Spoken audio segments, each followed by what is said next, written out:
Praise the Lord! It's me again, Jazz, coming to you from Panorama City.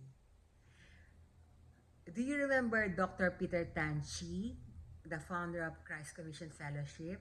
One time he said that we abuse God's grace. Bakit kaya? Because he said that we take sin lightly. We think that God's grace is our ticket to heaven.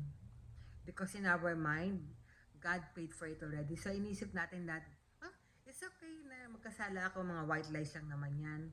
God will forgive me. I lied, it's okay, God will forgive me. Because of God's grace.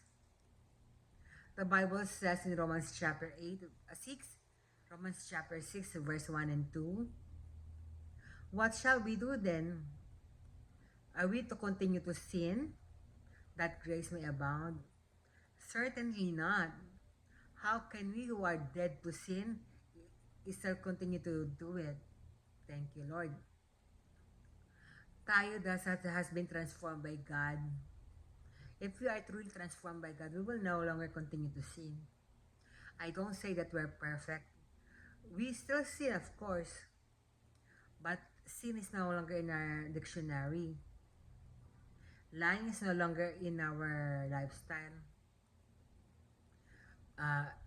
Stealing is no longer part of our everyday life.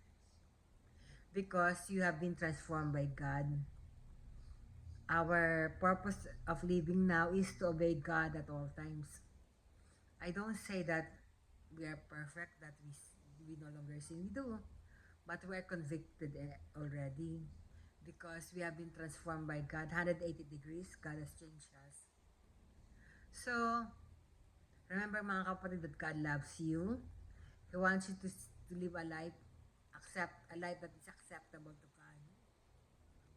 Live a life that is pleasing to Him. Live a life that will glorify the Lord. Okay mga kapatid, until next time, God loves you. Bye!